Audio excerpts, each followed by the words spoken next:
I'd also want to kind of pick your brain on what you think the solution is. I know you've said two state. Do you feel like that's feasible? Do you feel like Israel would ever actually dismantle every single settlement? And I don't mean like leave the large blocks. I mean, according to international law, the starting point should be 67 borders or pre 67 borders. I think the whole international community agrees with that being the starting point. I think every deal that was ever given to the Palestinians has always been Palestinian side needs to accept concessions. It's never been the Israeli side because I believe the starting point should be the 67 borders. Do you disagree with that as the starting point? The 67 borders are probably unworkable at this point because of the settlement shift. So there's probably going to have to be some form of land swaps, right? I agree with that, but I think if there is some sort of land swaps, the Palestinians need to be satisfied with it.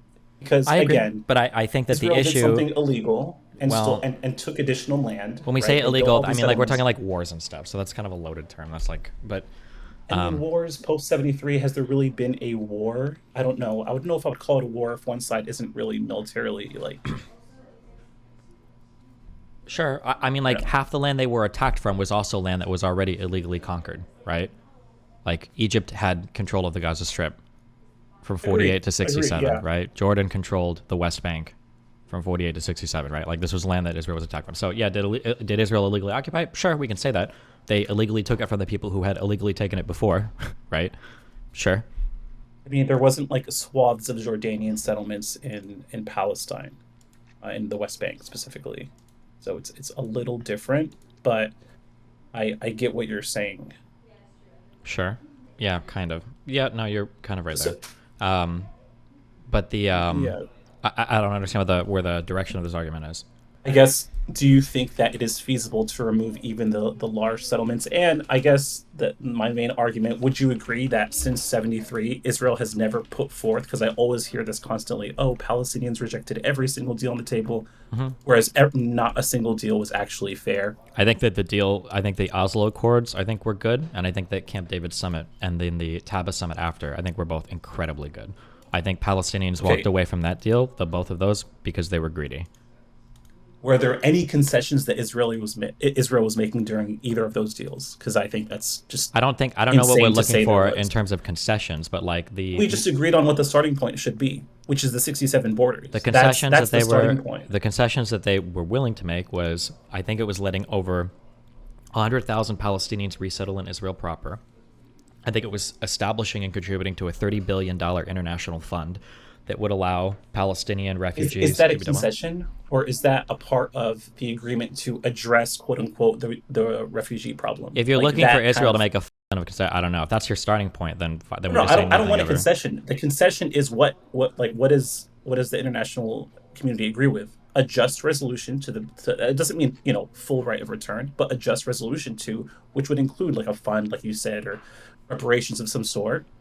That's a part of the starting point. Like this idea that the Palestinians are rejecting all these great deals. They're just, oh, we've agreed to give you 96% of the West Bank, I think at this point, 100% of the West I think Bank literally belongs to the. everybody in the world agrees that Palestinians were actually fucking retarded to walk away from the deals that they had on the table in the year 2000. The only reason they did it is because they were greedy and they thought they could win more wars against Israel and somehow establish a one state. That is the only reason they did it.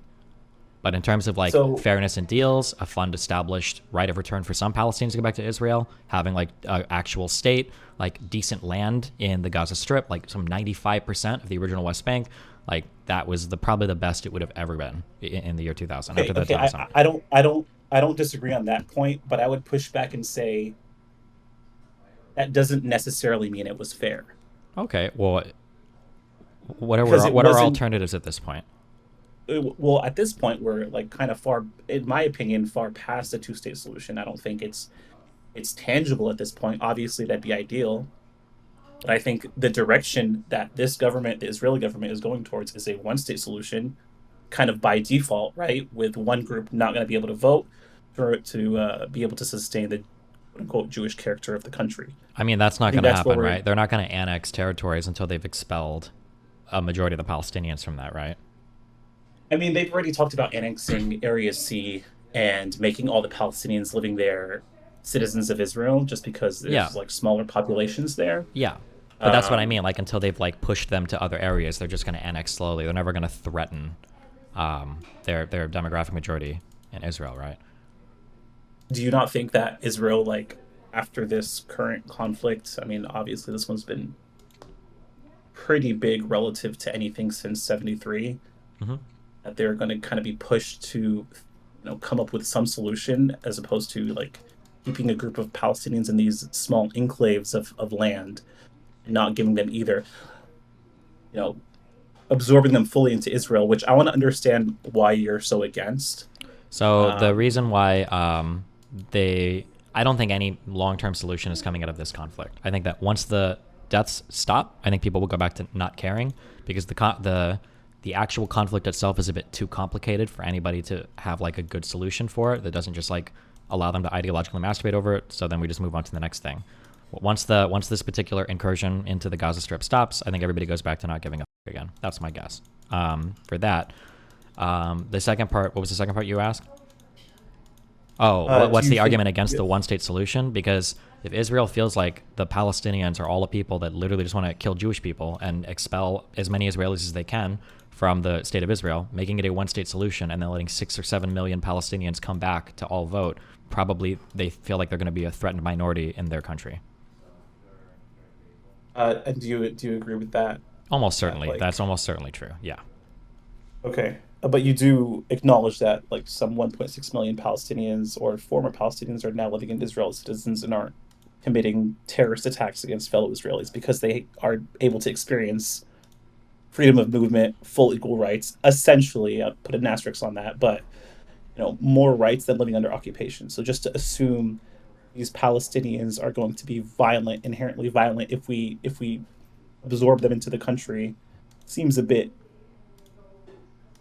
I mean, I don't think the Palestinians living and who have lived in Israel proper, the Arab Palestinians that have been living here for a few generations, are necessarily of the same character as the Palestinians living, especially in the Gaza Strip, and probably not even the ones in the West Bank, right? What does that mean? The same character? They're absolute. Like how does their character any different if Because ninety they've been percent of citizens those of living the in country. Israel? Because they've been citizens of the country of Israel for since 1948, right? So their Sure. How many feelings. pogroms since 1948 happened within Israel proper via Palestinian Israelis? How many attacks or terrorist attacks happened via since 48? Like let's look at the 10 years post 48. How many of them were going down shooting down Israelis? My guess, I'm not 100% sure, but my guess is most of the violence came from Palestinians living in the West Bank and living in the Gaza Strip How are those two people different? Like because they ninety live in percent of the different areas. What do Palestinians. you mean? Okay, but the 5, 10 years, like their identity didn't just change after moving from one place to another. A lot of the Palestinians living in the West Bank are from Haifa and Yafa and all these different I places understand what you're within saying. Israel We can have proper. a long conversation. Palestinian identity is a myth. The idea that there's some Palestinian national identity prior to 48 is bullshit, and it's a myth. What do you, The people living okay, in Israel from 48 to now are Israeli citizens that have history in the country of Israel. Those people are of a listen, different national and even I guess I people love use you. ethnic a Listen, national ethnic character than the people living in the West Bank and occupied territory or the Gaza Strip and occupied territory for 50, 60, 70 years. Yeah, I think they're a totally different type of people. Yes. Destiny. Okay, they're not a type of the different type of people. I promise you. I'm sure a lot of them. Okay, like the Palestinian Israelis that live or the Arab Israelis that live in Israel proper, when they like amongst themselves they consider themselves Palestinian. Most of them. Like but that aside, you claim that Palestinian identity. What is your evidence for Palestinian identity not existing? And what do you mean by identity? Do you mean like culture, food, attire? Any sort of Like coherent identity for the peoples living in the like area of Palestine that separated them from other Arabs living in the world or living in the Middle East. okay, in that do you think that there was any different identity between Syrians and Jordanians and Lebanese pre 48 or A pre bit. I these mean, there countries were getting like drawn up? a little bit. I mean, there were like families and stuff, but Like I know there's different. I don't remember the names. There's different like royal families for some of these different areas, but I don't know if they had a dramatically different identity. I'm not. I don't think There so. was okay. Because I Let think me the just big tell you, push, there's I think the big push after the British Mandate was supposed to be for a unified Arab state. I think that's what most people were pushing for. But because France and Britain had drawn up mandates for different territories and areas, like for instance Syria, for instance Iraq, for instance Jordan and Palestine, it was these areas that ended up breaking apart, and then they formed their own countries after the mandates. But no, I think that the goal was they were all Arabs and they wanted to form a coherent Arab state, not like a bunch of different countries, because Syrian Arabs thought that they were so much different than Iraqi Arabs, who thought they were so much different than Jordanian Arabs, et cetera, et cetera. But if you've got counter evidence here, go for it. Okay. No, they absolutely are very different. I mean, one very like obvious example of that would be their dialects. Like Egyptian Arabic is very different than Jordanian Arabic, is very different than Syrian Arabic, is very different than Lebanese Arabic. Wait, does a dialect a make fact. for a different people? I mean, yeah, not only different people, different culture, different types of food, different cuisines, different, I guess, like how people get married. How there's a lot of different cultures. It's similar to saying like, okay, um, like Australia has different culture than America. Obviously, these are two opposite ends of the world, but there is a distinct culture. Now, if you were to argue there wasn't like this Palestinian nationalism before 48, or not even before 48, I would say like before the British Mandate, I would probably agree with you that there wasn't like this group trying to create an independent country, a group of people.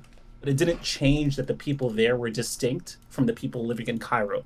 Sure, but hold on. Living in If you want to Jordan. talk about dialects and stuff, okay, first of all, I got to leave, okay? So here, listen, we'll talk tomorrow. You can find me evidence for this, okay? If you want to make the argument, then show me that there was I don't disagree with you that there were different dialects and cuisines and foods, but these were not cut along the borders of Syria and Jordan and Palestine. Borders are arbitrary. I Exactly, agree. but The I'm saying borders that are the people, that was absolutely it was a large tribe, not tribe, it was a large group of people that were Arabic people, and then there's a ton of different dialects and everything split in between, but there wasn't like the Palestinian Arabs. That's not true. There was no clear border No, cut. okay, But if you okay, disagree, I wait, will prove this to wait, you. okay, if you want, yeah, find sources on this and show it to me. And I'll be wrong. I could be wrong because I've been looking, because people make this argument a ton. I've never seen any compelling argument for it. Find it. Tomorrow we'll chat about it. I got to go do the show because Q's going to kill me. Love you. Be careful.